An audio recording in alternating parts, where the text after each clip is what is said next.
can we want it to work? Susan's question is about logistics, really, and are we going as quickly as we can? Well, it's a very, very pertinent question because not only a month after we started rolling out the Pfizer vaccine are 3/4 of the over 80s still unvaccinated, and I appreciate there are, of course, logistical issues. It's also the case that tens of thousands of frontline NHS and care staff are also still, a month after vaccine rollout began, unvaccinated. So have you been vaccinated? I'm sitting here tonight as someone who is completely unvaccinated. I am on COVID wards every day. I'm working with COVID patients. I'm very frightened that I may bring the virus home. Who knows? I may kill my husband. There are paramedics, nurses, healthcare assistants, doctors, NHS and care workers in their thousands who every day are going into an environment in which the air is thick with COVID and we are completely unvaccinated. So from our point of view, it feels like in the first wave, in March and April, we were sent in with woefully inadequate PPE. Again, it may be an excuse, it may be reality, but the government's position on that was logistics. It's not our fault, it's a supply issue. Here we are again, second time round, completely exposed to a virus that has already killed over 650 frontline NHS and care staff. So this couldn't be more pertinent.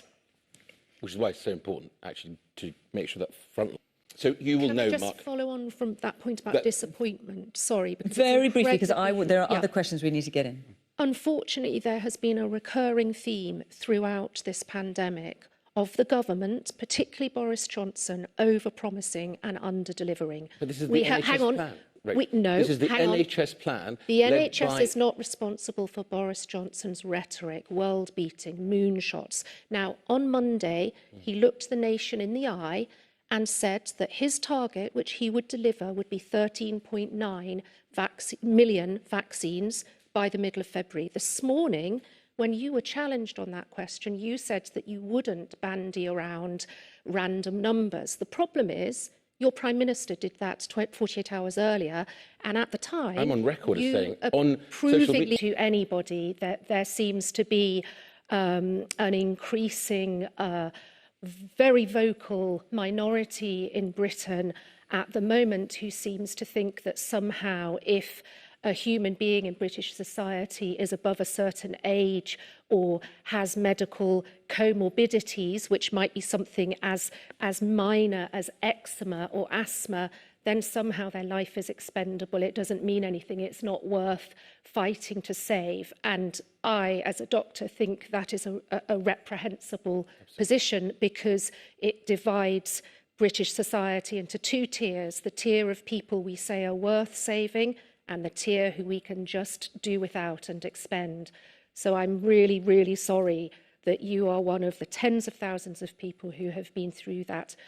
And this presumably is taking its toll on you. Absolutely. So today we have had the absolutely devastating news this afternoon that we have reached a truly world-beating and bleak in the extreme milestone. So today, in the last 24 hours, over 1,000 people have lost their lives to COVID. Now, that's more than every single person who has died in Australia of COVID has done in their entire pandemic. We've lost more than the Australian death toll in 24 hours. And in hospitals at the moment, conditions are unimaginable. We have ambulances queuing up outside. Patients, we can't get them out of the ambulances into hospitals because every single bed in intensive care, in the wards, in A&E is full. Tonight, I had messages from a doctor in London to tell me that police cars are delivering critically ill COVID patients into his hospital in London because there are no ambulances. That is how bad things are. How could the government have allowed things to get so bad? Sage told the government in September to have a circuit breaker. They told the government before Christmas, you have to lock down. And Boris Johnson ignored it because he's pathologically incapable of making a difficult decision, and that is reprehensible. Mark. Well, I'm afraid the second wave was... Defend your colleague. because clearly there's been a lot of criticism of Gavin Williamson.